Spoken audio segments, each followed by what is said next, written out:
Teman-teman yang terhormat, kelompok 13 berbicara dari balik layar.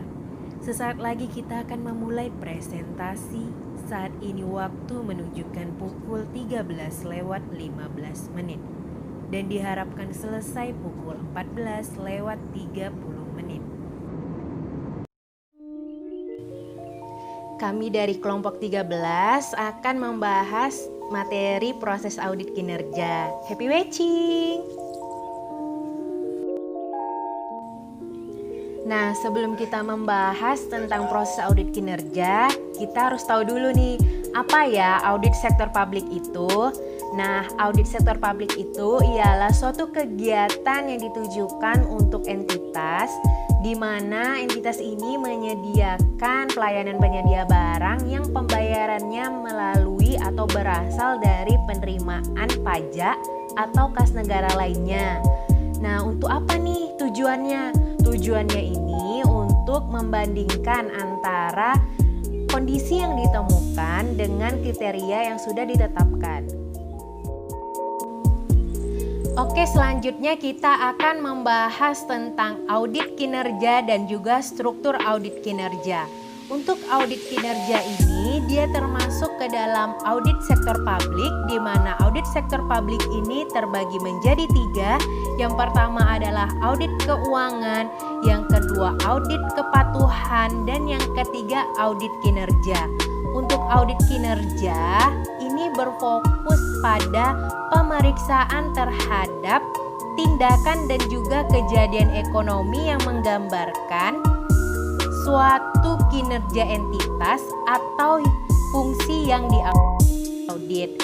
Untuk struktur auditnya itu sebenarnya sama aja seperti pada umumnya, di mana ada kerangka umum struktur audit, ada 4. Yang pertama tahap audit, yang kedua elemen tahap audit, yang ketiga tujuan umum elemen, dan yang keempat adalah tugas tertentu. Namun di sini untuk struktur audit kinerja bisa dikembangkan dari struktur yang umum tadi, dari kerangka umum menjadi 4 tahap. Yang pertama adalah tahap pengenalan dan juga perencanaan, lalu yang kedua ada tahap pelaksanaan, yang ketiga ada tahap pelaporan, dan yang keempat adalah tahap penindaklanjutan. Tahap pengenalan dan perencanaan terdiri dari 2 elemen. Yang pertama adalah survei pendahuluan dan yang kedua adalah review sistem pengendalian manajemen. Tujuan dari kedua elemen ini adalah untuk menghasilkan rencana penelitian yang akurat sehingga membantu auditor dalam mengukur kinerja dan mengembangkan temuan berdasarkan perbandingan antara kinerja dan kriteria yang telah ditetapkan. Yang pertama adalah survei pendahuluan. Pada tahap ini, auditor berupaya untuk memperoleh gambaran atau deskripsi tentang lingkungan organisasi yang diaudit, terutama berkaitan dengan struktur organisasi, lingkungan manajemen, kebijakan, standar, dan prosedur kerja. Terus yang kedua adalah review sistem pengendalian manajemen.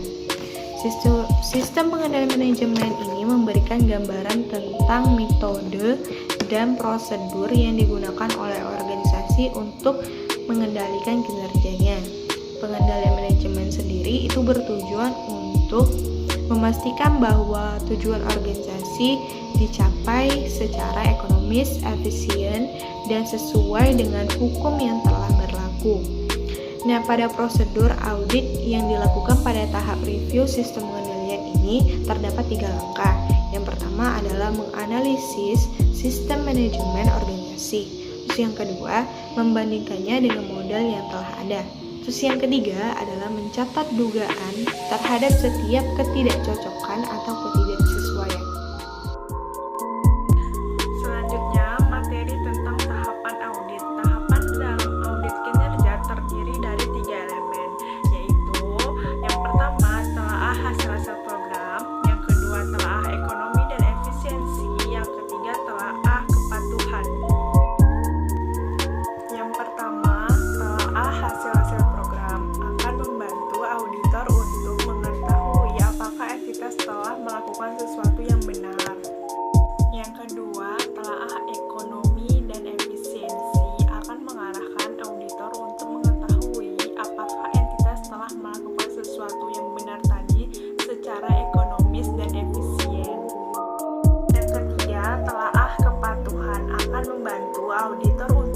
mengetahui apakah entitas telah melakukan segala sesuatu dengan cara yang benar sesuai dengan peraturan dan hukum yang berlaku.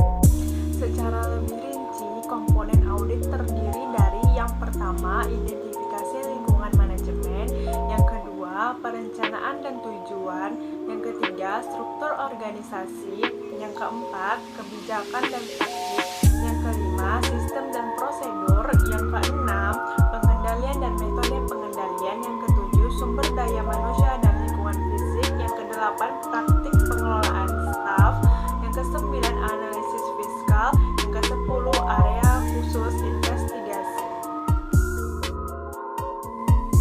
Oke, selanjutnya kita akan membahas tentang tahapan pelaporan. Jadi, apa ya alasan utama melaporkan keseluruhan pekerjaan audit kepada pihak manajemen, pihak legislatif, dan juga pihak masyarakat luas? Jadi, tujuan utamanya itu ialah adanya permintaan yang tinggi atas transparansi pengelolaan sumber daya publik ini. Lalu laporan ini akan ditulis secara tertulis sebagai akuntabilitas publik. Lalu laporannya ini yang seperti apa?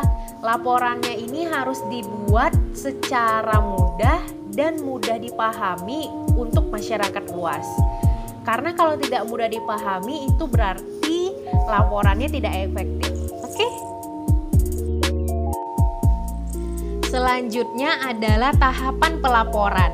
Tahapan pelaporan ialah penyampaian hasil-hasil pekerjaan audit dapat dilakukan secara formal dalam bentuk laporan tertulis. Nah, ada 3 langkahnya. Yang pertama ada persiapan, yang kedua ada penelaahan, dan yang ketiga pengiriman. Lalu ada format dan juga struktur laporan auditnya. Terdiri menjadi 3. Yang pertama adalah pendahuluan, yang kedua ada teks, dan yang ketiga ada referensi masalah.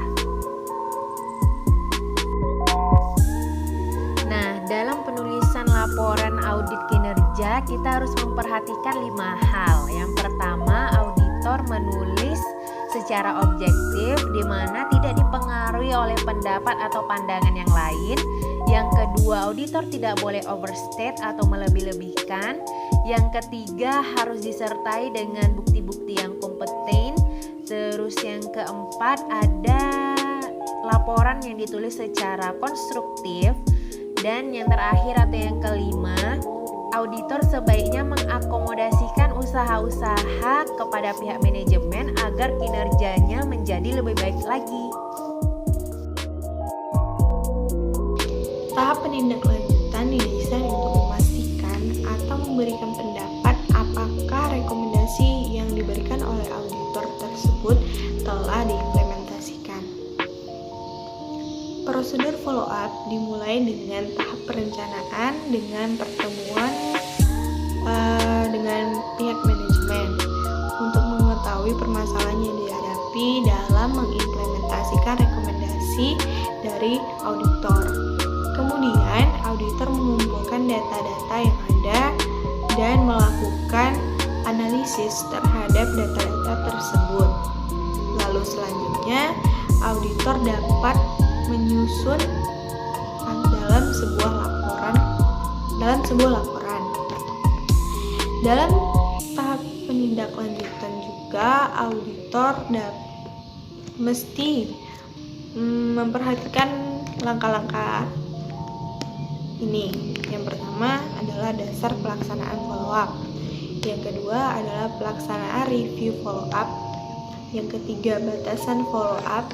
Yang keempat implementasi rekomendasi. Dan yang terakhir adalah pemeriksaan kembali secara periodik atau berulang. Pada dasarnya, proses audit baik itu keuangan, kepatuhan, manajemen, program, dan audit lainnya hampir sama. Yang membedakan adalah tugas-tugas yang menggambarkan masing-masing audit. Masalah mendasar audit kinerja ini adalah belum adanya indikator kinerja bagi setiap organisasi. Karena pada setiap output dari suatu program tentu belum bisa diukur dengan pasti. Dan pada akhirnya, proses audit kinerja akan menghasilkan serangkaian rekomendasi untuk perbaikan kinerja suatu organisasi.